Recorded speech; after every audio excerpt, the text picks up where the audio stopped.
Shalom Bapak Ibu Saudara yang dikasihi Tuhan. Kembali dalam program Resapi GKJ Margo Yudan. Kiranya kasih karunia dan damai sejahtera dari Tuhan Allah Bapa kita dan Tuhan Yesus Kristus menyertai Bapak Ibu Saudara sekalian. Amin. Nah, Bapak Ibu Saudara yang dikasihi Tuhan Yesus Kristus, mari kita bersatu dalam doa.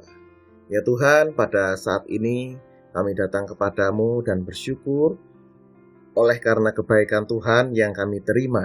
Dan kami juga memohon Tuhan memberikan kami hikmat dalam kami menerima firman-Mu, sehingga firman-Mu dapat menjadi tuntunan dalam hidup kami menuju damai sejahtera Tuhan kami rasakan setiap harinya. Terima kasih Tuhan, berfirmanlah sebab kami siap mendengarkan. Amin.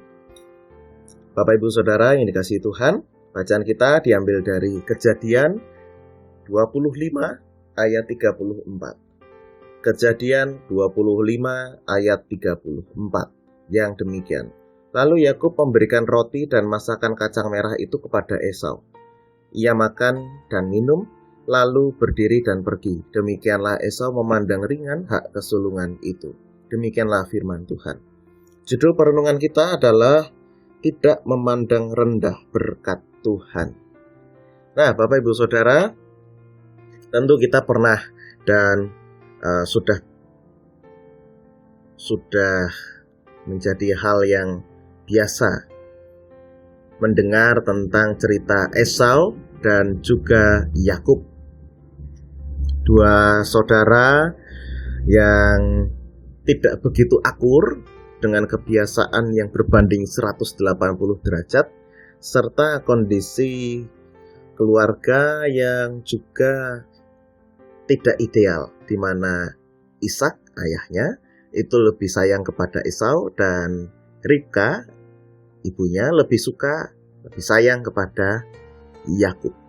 Nah, Bapak Ibu Saudara, dalam konteks keluarga Esau dengan Yakub, secara spesifik kita akan membahas tentang Esau dalam hal ini, yaitu ketika Esau memandang rendah, memandang ringan hak kesulungan yang ia miliki. Hak kesulungan ini apa? Jadi Bapak Ibu Saudara, hak kesulungan ini adalah suatu konsep dalam kehidupan orang Israel, bahwa segala sesuatu yang pertama itu adalah yang terbaik. Nah, jika itu adalah anak pertama, maka itulah yang terbaik yang Tuhan berikan kepada sebuah keluarga. Nah, ketika itu berkat yang sulung, maka itu perlu berkat itu kita terima ya, maka itu adalah berkat yang terbaik dari Tuhan. Kalau kita mempersembahkan yang sulung kepada Tuhan, maka juga perlu memberikan yang terbaik kepada Tuhan.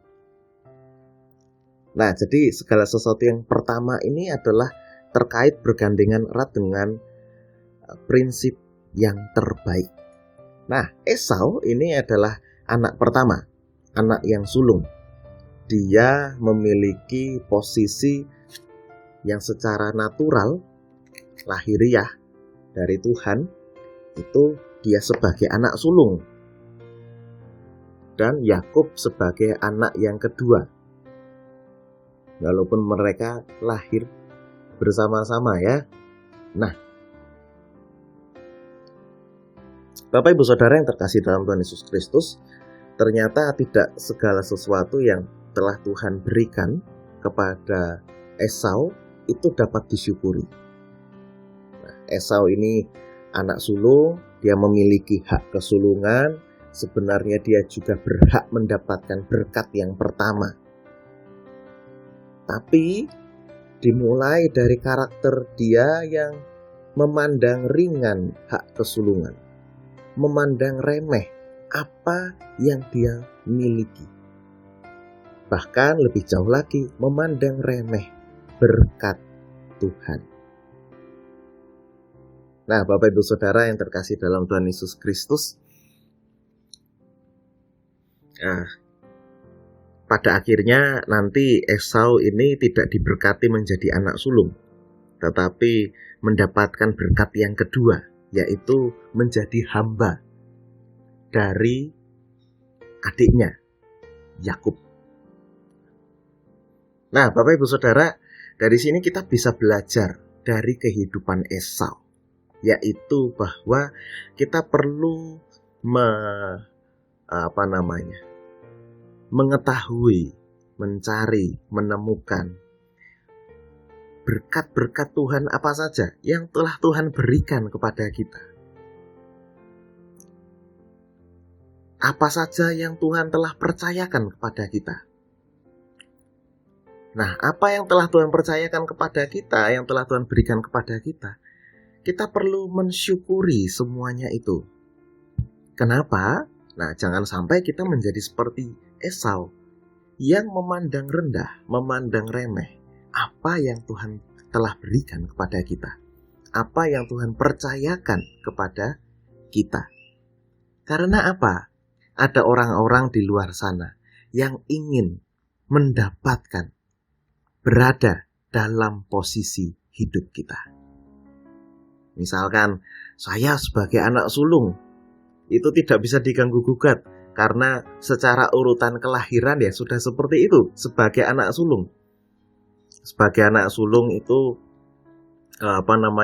mendapatkan segala sesuatu yang pertama. Gitu? Nah, kita perlu mensyukuri sebagai anak sulung, karena ada orang-orang di luar sana yang juga menginginkan posisi sebagai anak sulung yang tertua, yang suaranya lebih didengarkan daripada adik-adiknya. Nah, sebagai anak bungsu lalu bagaimana? Ya, syukuri sebagai anak bungsu. Walaupun mungkin suaranya tidak terlalu didengarkan, tetapi dapat belajar banyak dari kakak-kakaknya, belajar banyak dari kondisi, situasi dalam keluarga. Nah, apalagi ada banyak hal, Bapak Ibu Saudara, yang bisa kita syukuri dalam hidup kita. Nah, oleh karena itu, kita perlu memandang segala sesuatu yang telah Tuhan berikan, yang Tuhan percayakan dalam hidup kita, itu dengan penuh penghargaan dan juga rasa syukur. Nah, mari kita belajar dari Esau dan Yakub. Nah, Ribka menghendaki supaya anaknya Yakub mendapatkan posisi Esau.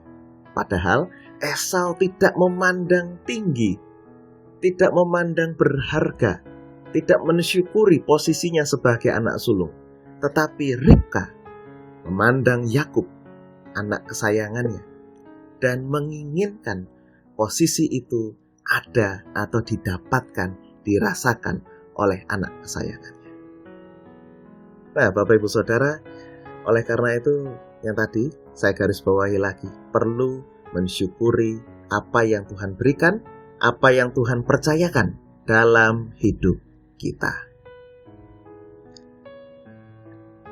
Nah, Bapak Ibu Saudara yang dikasihi Tuhan, mari kita menghargai apa yang Tuhan berikan, apa yang Tuhan percayakan, dan memakai semuanya itu untuk mendatangkan damai sejahtera bagi kehidupan bersama-sama. Tuhan Yesus memberkati. Amin. Mari kita satu dalam doa. Kami bersyukur Tuhan, dalam sapaan firman-Mu mengingatkan kami. Kami belajar dari kehidupan Esau yang kurang atau bahkan tidak menghargai hak kesulungan, posisi dia sebagai anak pertama.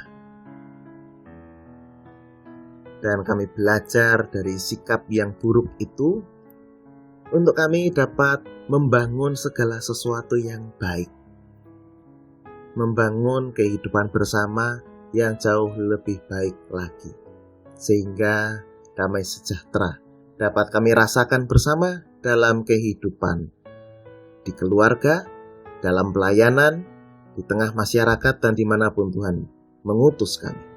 Terima kasih ya Tuhan, dalam nama Yesus Kristus kami berdoa. Amin. Kiranya kasih karunia dan damai sejahtera dari Allah Bapa kita dan Tuhan Yesus Kristus serta persekutuan dengan Roh Kudus menyertai Bapak Ibu Saudara sekalian. Amin.